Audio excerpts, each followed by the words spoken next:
It's that time of year for a little bit of maintenance. I'm going to be restringing my Outriggers today, and I figured might as well show you guys how I'm doing it and why I decided to do this a certain way. So I already strung up one Outrigger because I wanted to test a product. This is called a Howlock HL12 system, and it really is like a snub with a lock where you run your Outrigger mono through here, and this little lever will lock it in place so it doesn't slide up and down the line on your Outrigger between the Outrigger end and your boat. I tried it, didn't love it, so I can't recommend it. What really happened is that the locking mechanism kind of crimps this mono, and I'm using 400-pound mono, and it crimped it a little bit. Didn't like that. And also, this is plastic, and this boat stays in the water full time. With this being on top, I think the sun's gonna eat it up in no time. So what I went is back with a traditional like double line snubber, and I'm only using one line, and I actually got the double line thinking that I was gonna run two. But if I'm being honest, I run a 6-line spread a lot of times with myself or with amateurs, and 6 lines is about all that I can manage. I think one extra line is not going to increase my bites, and it's going to probably more increase my area of error. So I'm going to stick with one line on my Outrigger for now. Our Outriggers are older and they aren't very long, so I think one line for us now. And if down the road we move to a 2-line system with a longer Outrigger, my snubber is ready to go. So I'm going to pop up here and show you what these systems look like. So I actually strung this with this thin rope 2 years ago for JJ when he first asked me before I partnered with him on this boat. And this has lasted us about 2 years, but it is starting to fray. It's up here full time out in the sun, and it's time to go something a little bit stronger that slides a little bit easier. So that's what we're gonna do mono today. I telescoped in our Outrigger. I got all this extra line now. I'm actually gonna reuse the stopper, the clip, and the snubber. So all these are still good. So all I'm gonna do is cut off the old line here. This kit comes with all the clips you need to. So I'm sorry, the crimps. So just the fact that you can get all of the mono that you need here along with your crimps makes the whole process easy. So I've got my spool of 400-pound mono up here. The Outrigger is telescoped in, and all I'm going to do now is easily string it through all of the eyes,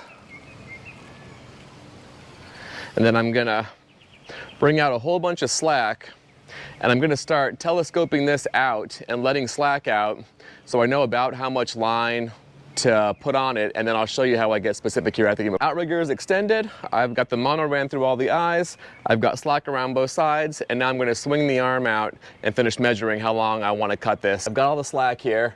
I'm going to grab the Outrigger now and swing it around.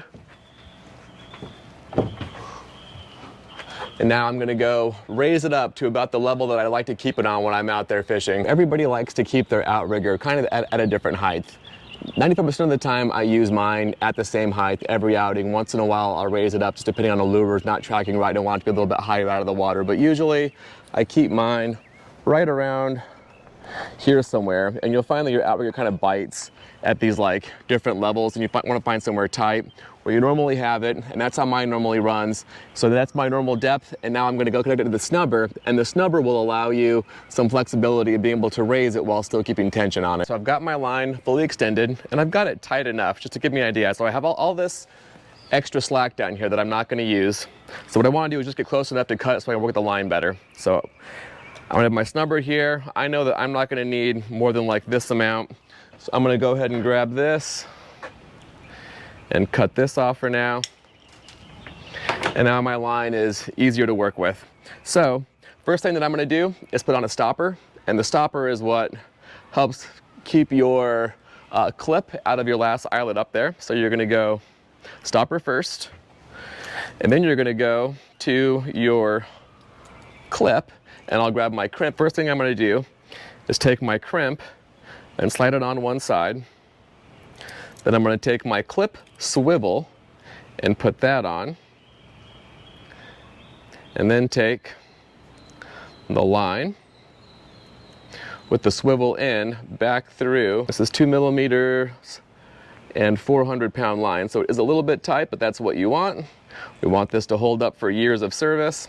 So I'm going to get that in there. It's going to look like that. And then from there, I'm going to get my crimp, and I'm going to do, you can do 3, 1 in the middle, 2 on the sides. I'm going to do 2 on the sides. What I like to do is put them close to the edge, and I'll show you why in just a minute here. So I'm going to do 1 on this edge nice and tight. I'm gonna do one more on this edge, even tighter. Really want that flare to come out and look nice, and that's gonna hold up for years of service. One side done. Now is where we're actually gonna get the line like measured out. So I've got my snubber connected to my clip where it's normally gonna go. I'm gonna thread the line through. This is a double snubber, and I'm only gonna use the top line for now. So the last thing that I gotta do is get the tension perfect as I put this last crimp on. So I've got this threaded through the snubber.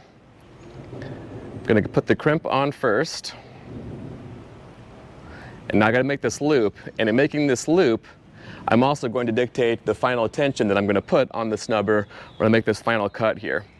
So what I wanna do is I'm gonna pull it and create some tension and then create the loop. So I'm using the loop to create a little more tension because I know I'm only gonna be able to make one more cut here. And the rain is starting to come. So as I'm getting this last little bit tensioned up, I can now kind of let it go and just hold it and say, is that enough slack? And it is. There's a little bit of tension here. This feels good. And now I feel confident to make my final crimps.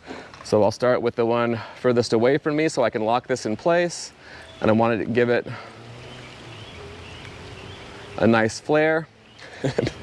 Doing it in the rain. This is how Florida works. I started the video 3 minutes ago and it was sunny. Now it's pouring down rain. So there's one side. And here's the other side. I'm gonna give that super tight so we get years of service out of this.